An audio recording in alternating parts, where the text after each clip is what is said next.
अजीब सा चीज नोटिस किया है? जब कोई हमें फ्री में कुछ देता है तो हमें अंदर से एक अजीब सा प्रेशर महसूस होता है। मान लो किसी ने आपको फ्री सैंपल दिया, किसी ने आपकी हेल्प की, या फिर किसी ने आपको कॉम्प्लीमेंट दिया। अचानक दिमाग कहता है अब मुझे भी इसके लिए कुछ करना चाहिए, इवन अगर आपने मांगा भी नहीं था।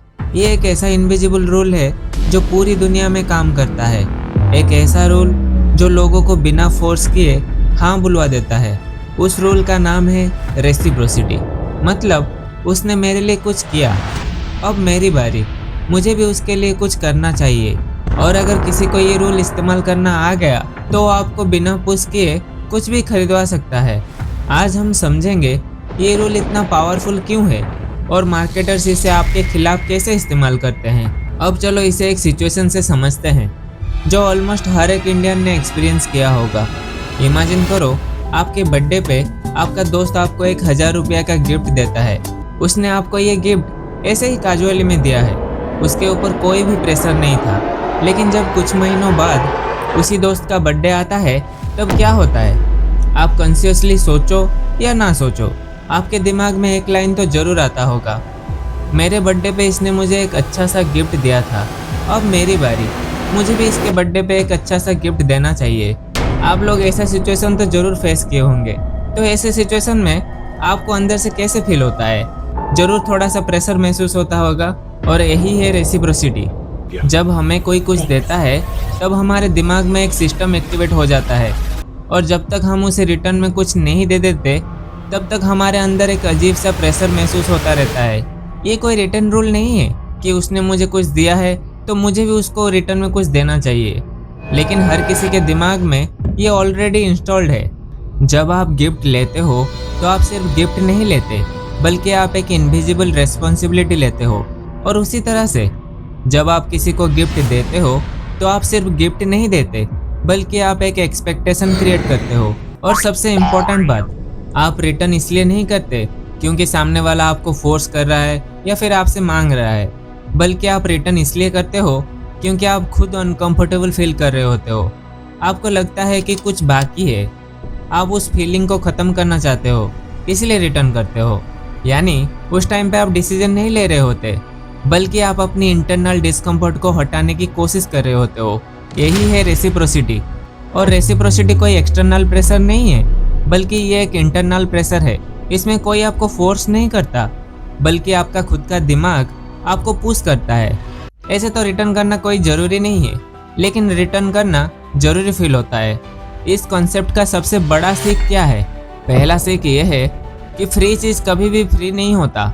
जब भी कोई आपको फ्री में कुछ देता है, जैसे कि मान लो free gift, free sample, help, compliment, तो वो सिर्फ आपको दे नहीं रहे होते, बल्कि वो आपके दिमाग में एक इनविजिबल एक्सपेक्टेशन डाल रहे होते हैं। यानी मैंने तुम्हारे लिए कुछ किया, अब तुम्हारी बारी है। दूसरा सीख ये है, फेवर छोटा सा होता है लेकिन रिटर्न बहुत बड़ा होता है। रियल लाइफ में तो हमेशा ऐसे ही होता है। जैसे कि आपको कोई 10 रुपये का सैंपल चिपका कर आपसे 3000 रुपये का परचेस करवा लेते हैं। रेस्टोरेंट में आपको फ्री में डेजर्ट खिलाकर आपसे एक्स्ट्रा टिप हड़प लेते हैं। स्मॉल हेल्प के बदले आपसे बड़ा सा फेवर रिटर्न में ले लेते हैं। तो क्यों हम ऐसे थोड़े के बदले में ज़्यादा दे देते हैं? क्योंकि हम बराबरी नहीं करते कि उसने मुझे इतना दिया तो मुझे भी उसको इतना ही देना चाहिए, बल्कि हम ओवर कम्पेंसेट करते हैं ताकि गिल्ट खत्म हो जाए। तीसरा सीख ये है, रेसिप्रोसिटी लॉजिक पर नहीं चलता, बल्कि इमोशन पर चलता है। आप सोचते हो कि आप डिसीजन लॉजिकली ले रहे हो, लेकिन रियलिटी में डिसीजन इमोशन से आता है और लॉजिक बाद में जस्टिफिकेशन देता है।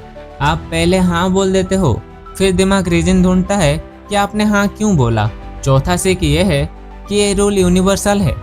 मतलब चाहे वो इंडिया हो या यूएस, बिजनेस हो या रिलेशनशिप, हर जगह ये रूल काम करता है। इसीलिए तो ये रूल इतना पावरफुल है। आप इससे बच नहीं सकते जब तक आपको ये दिख ना जाए। रेसिप्रोसिटी आपको मजबूर नहीं करती, वो आपको अंदर से कंफर्टेबल होने के लिए हाँ बुलवाती है। अब सवाल ये है, इससे बचेंगे कैसे? स्टेप 1, पहले सिग्नल पहचानो। जैसे ही आपके दिमाग में ये थॉट आए, मना किया तो बुरा लगेगा, थोड़ा ऑकवर्ड हो जाएगा, कुछ तो लेना चाहिए, बस समझ जाओ ये आपका डिसीजन नहीं है, ये रेसिप्रोसिटी ट्रिगर है। स्टेप 2, लेवल करो। मन में तुरंत ही बोलो ये गिल्ट है, लॉजिक नहीं है। जैसे ही आप लेबल करते हो, आपका दिमाग ऑटोमेटिक मोड से निकल जाता है और कॉन्शियस मोड में आ जाता है। स्टेप 3, डिले करो। आप उनको बाहर बोल सकते हो, मैं थोड़ा सा सोच के बताऊंगा, अभी डिसाइड नहीं कर पाऊंगा, क्योंकि रेसिप्रोसिटी तुरंत डिसीजन चाहता है और डिले करने से उसका इफेक्ट टूट जाता है। Step 4, final question. आप खुद से पूछो, अगर ये चीज़ मुझे फ्री में नहीं मिला होता तो क्या मैं फिर भी ये करता? अगर आंसर नहीं है तो आपका डिसीजन भी नो होना चाहिए। ये रूल हमेशा याद रखना। अगर आपको कोई भी चीज़ फ्री में मिलता है तो थैंक यू बोलो और निकल लो, क्योंकि आपका डिसीजन ऑप्शनल है। ये किसी चीज़ पर डिपेंड नहीं होना चाहिए।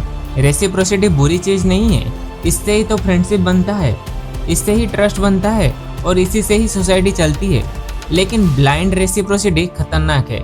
आज के बाद जब भी कोई आपको कुछ फ्री में दे तो तुरंत से रिटर्न मत करो, तुरंत से हाँ मत बोलो। पहले रुक जाओ और खुद से पूछो, मैं ग्रेटफुल हूँ या प्रेशर में हूँ? अगर आंसर ग्रैटिट्यूड है तो रिटर्न जरूर करो, अगर आंसर प्रेशर है तो रुक जाओ, क्योंकि उस मोमेंट में आप डिसीजन नहीं ले रहे, बल्कि आप किसी के कंट्रोल में आ रहे हो। और जिस दिन आपने ये पहचान लिया, लोग आपको इन्फ्लुएंस नहीं करेंगे, आप खुद अपने डिसीजन कंट्रोल करोगे। इन्फ्लुएंस से बचना नहीं है, इन्फ्लुएंस को समझना है, तभी आप उससे ऊपर उठ सकते हो। आज के लिए बस इतना ही। अगर आपको ये वीडियो पसंद आया है तो वीडियो को लाइक करें और ऐसे ही कुछ नया सीखने के लिए चैनल को सब्सक्राइब करें। मैं आपको मिलूंगा दूसरे किसी वीडियो में, तब तक के लिए अपना ख्याल रखिए। Bye bye.